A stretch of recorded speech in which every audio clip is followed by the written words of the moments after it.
तो कैसे हैं आप लोग। आशा करते हैं कि आप लोग बहुत अच्छे होंगे। इस वीडियो में हम लोग पढ़ेंगे क्लास 8 एक्सरसाइज 9.1 इसका प्रश्न 6। चलिए प्रश्न संख्या 6 को हम लोग इसको हल करते हैं। दिया हुआ है एक समचतुर्भुज का क्षेत्रफल ज्ञात कीजिए जिसकी भुजा 6 सेंटीमीटर और शीर्षलंब 4 सेंटीमीटर है। यदि एक विकर्ण की लंबाई 8 सेंटीमीटर है तो दूसरे विकर्ण की लंबाई ज्ञात कीजिए। देखिए इसका पहले हम लोग चित्र बनाते हैं।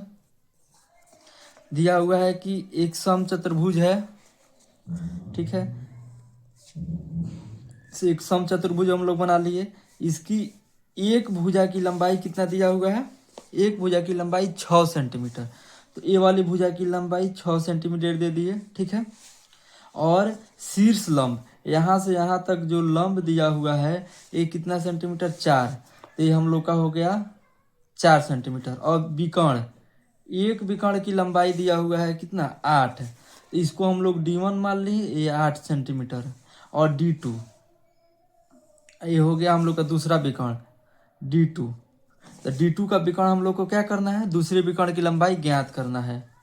दूसरे विकर्ण की लंबाई ज्ञात करना है। चलिए अब इसको हम लोग हल करते हैं। देखिए सबसे पहले हम लोग एक भुजा की जो लंबाई दिया है वो लिख लेंगे। और कैसा है, समचतुर्भुज का है तो लिख लेंगे समचतुर्भुज की भुजा की लंबाई कितना दिया हुआ है, 6 सेंटीमीटर। ये भुजा की लंबाई ये हम लोग का 6 सेंटीमीटर हो गया। तथा शीर्ष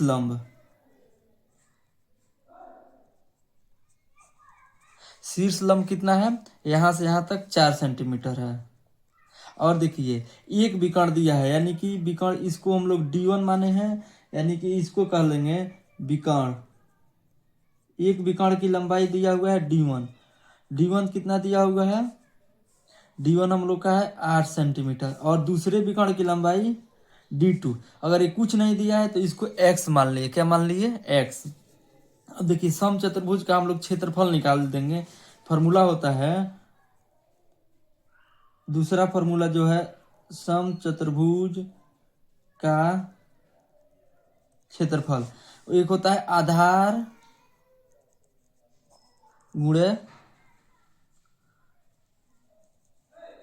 ऊंचाई। आधार गुणे ऊंचाई, या इसी को हम लोग लंब बोल देते हैं। एक फार्मूला होता है 1/2 D1 इंटू D2। तो हम लोग इस फार्मूला से निकालेंगे। आधार कितना दिया हुआ है इसी को मान लेंगे हम आधार। ये क्या हो जाएगा, इसका आधार हो जाएगा। क्या हो जाएगा, आधार। आधार हो गया 6 सेंटीमीटर गुणे ऊंचाई, यानी शीर्ष लंब कितना दिया हुआ है, 4 सेंटीमीटर। इसको गुणा करेंगे तो कितना जाएगा, 6 चौका 24 सेंटीमीटर स्क्वायर। इसका हम लोग का क्षेत्रफल निकल गया। फिर देखिए दूसरा, जब हम लोग को D1 और D2 मालूम होता है, ये करना होता है, तो एक और इसका फॉर्मूला होता है, यानी कि समचतुर्भुज का क्षेत्रफल बराबर 1/2 गुणे D1 इंटू D2। ठीक है, एक ये फार्मूला होता है। एक यहाँ से हम लोग इसका क्षेत्रफल निकाल लिए हैं। अब देखिए इसका हम समचतुर्भुज का क्षेत्रफल हम लोग को मालूम हो गया 24। तो यहाँ पे 24 रख दिए बराबर 1/2 है तो 2। D1 कितना है, देखिए D1 हम लोग को दिया हुआ है 8 सेंटीमीटर गुणे 8। और D2 नहीं मालूम है तो इसको x मान लिए। ये हो जाएगा 24 बराबर, देखिए 2 से इसको कटा दिए 4 मर्त में, तो 4 को x में गुणा करेंगे तो कितना हो जाएगा, 4x। इसको इधर इस तरह लिख सकते हैं, 4x बराबर 24। 4 को इधर भेजेंगे, x बराबर 24/4 कट जाएगा, कितना आ जाएगा 6। तो x बराबर हम लोग का कितना आ गया, x बराबर 6 सेंटीमीटर। ये हम लोग का प्रश्न संख्या किसका, 6 का आंसर हो गया। यानी D2 बराबर कितना आ गया, x एंड 6 सेंटीमीटर। ये हम लोग का आंसर हो गया। अब हम लोग प्रश्न संख्या 7 को पढ़ेंगे। और इसको देखिए 7 दिया है हुआ है, किसी भवन के फर्श में समचतुर्भुज के आकार की 3 टाइलें हैं। समचतुर्भुज के आकार की 3 टाइलें हैं और इनमें से प्रत्येक के विकर्ण 45 सेंटीमीटर एवं 30 सेंटीमीटर, 45 सेंटीमीटर एवं 30 सेंटीमीटर लंबाई के हैं। 4 रुपये प्रति वर्ग मीटर की दर से इस फर्श को पॉलिश करने का व्यय ज्ञात करें। देखिए यहाँ सेंटीमीटर है, यहाँ मीटर दिया हुआ है। तो सबसे पहले हम लोग इसमें लिख लेंगे, पहले इसका चित्र हम लोग देखिए बनाते हैं लोग। प्रश्न संख्या 7, इसका चित्र बनाइए। एक ऐसा एक क्या है, समचतुर्भुज के आकार का एक टाइल्स है, एक टाइल्स हो गया। इसका एक विकर्ण दिया हुआ है कितना, 45 सेंटीमीटर, और दूसरा विकर्ण दिया हुआ है 30 सेंटीमीटर। ठीक है, तो यहाँ पर हम लोग लिख लेंगे कितना, 3 कुल टाइलें कितनी है, कुल टाइलें 3000। ठीक है, अब क्या क्या दिया हुआ है, यानी कि दिया हुआ है, क्या दिया हुआ है, एक टाइल का विकर्ण, एक टाइल का विकर्ण कितना दिया हुआ है, यानी कि D1 दिया हुआ है 45 सेंटीमीटर और D2 दिया हुआ है 30 सेंटीमीटर। ये हम लोग का हो गया D1 और D2। और ये टाइल्स कैसा है, समचतुर्भुजा आकार का है। तो यहाँ लिख लेंगे, तो इसका क्षेत्रफल निकाल लेंगे। इस टाइल का क्षेत्रफल निकालेंगे तो सम चतुर्भुज का क्षेत्रफल निकाल देंगे तो टाइल्स का क्षेत्रफल निकल जाएगा। सम चतुर्भुज का क्षेत्रफल बराबर क्या होता है, 1/2 गुणे D1 इंटू D2। तो देखिए सम चतुर्भुज का क्षेत्रफल 1/2 है तो 1/2, D1 कितना है 45, तो 45, D2 कितना है 30। इसको कटाएंगे 2 से तो कितना मर्द में कट जाएगा 15। 15 को 45 से गुणा करेंगे तो क्या आ जाएगा 675 सेंटीमीटर स्क्वायर। यानी ये हो गया हम लोग का एक टाइल का क्षेत्रफल आ गया। कितना टाइल का, एक टाइल का क्षेत्रफल, यानी कि एक टाइल का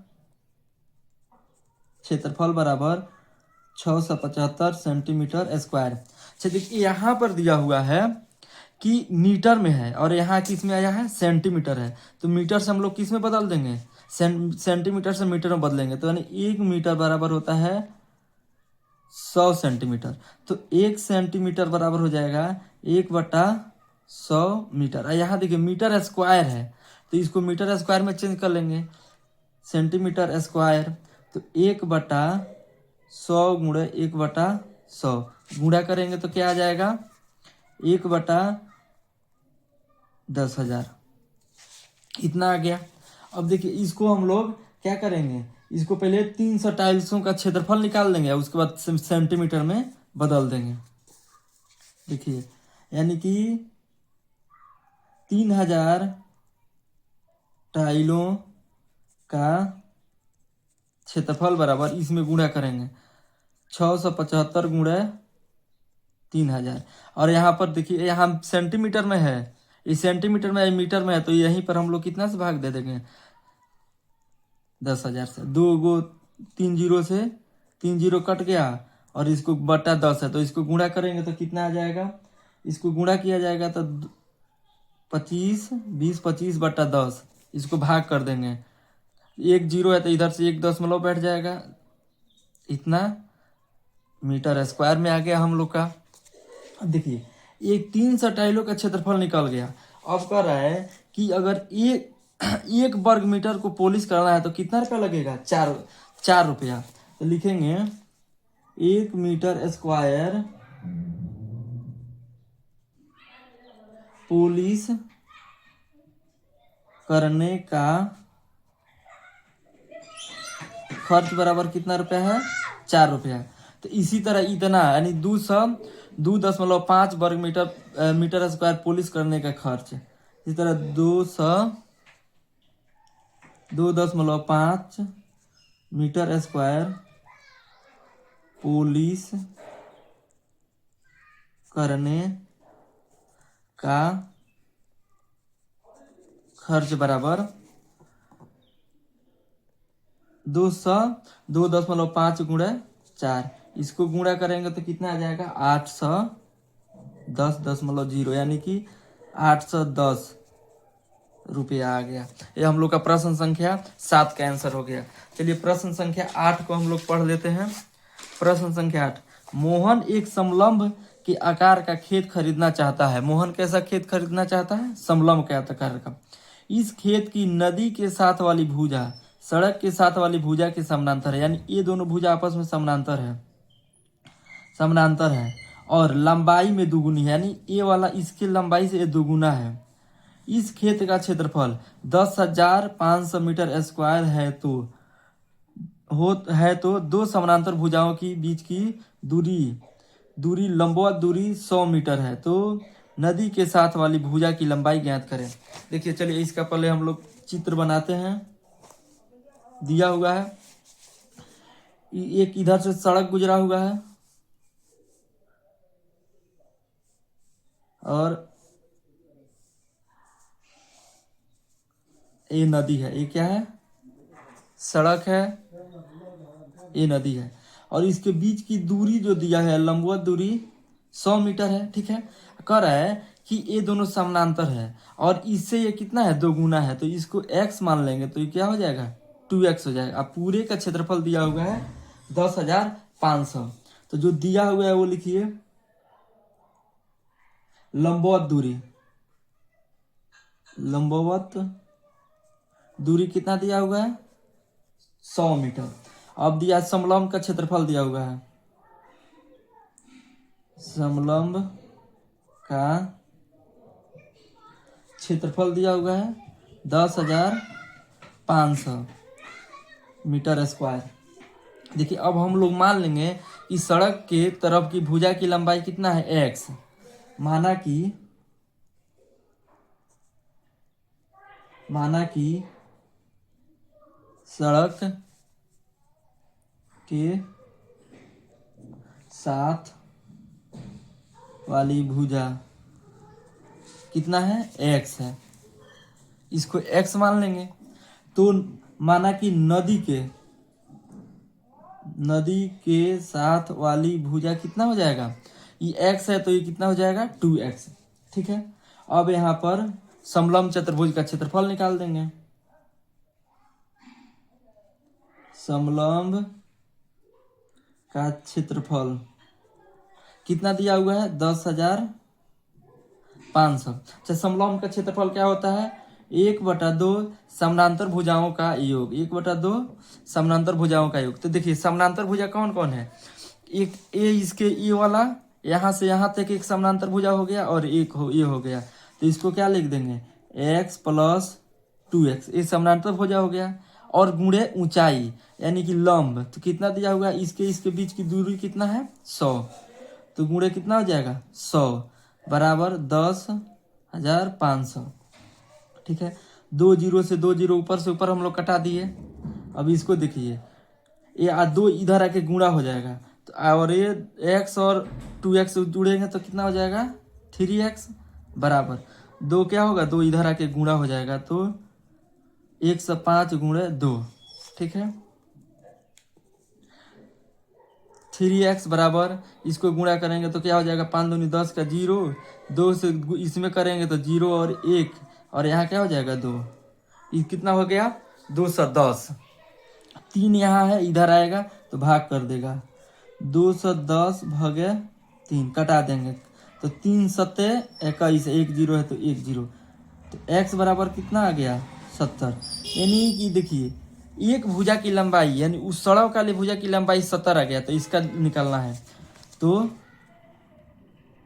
नदी के साथ वाली भुजा कितना हो जाएगा? 2x है, तो 2 गुणे x के मान कितना है? 70 गुणे 70 बराबर 140। ये कितने में किस में आ जाएगा? मीटर में। अभी मीटर में। Thank you. वीडियो अच्छा लगे तो आप लोग लाइक कीजिए तथा कमेंट कीजिए। इसके अगला पार्ट में हम लोग देखेंगे 9, 10 और 11 3 प्रश्न अगले वाले वीडियो में।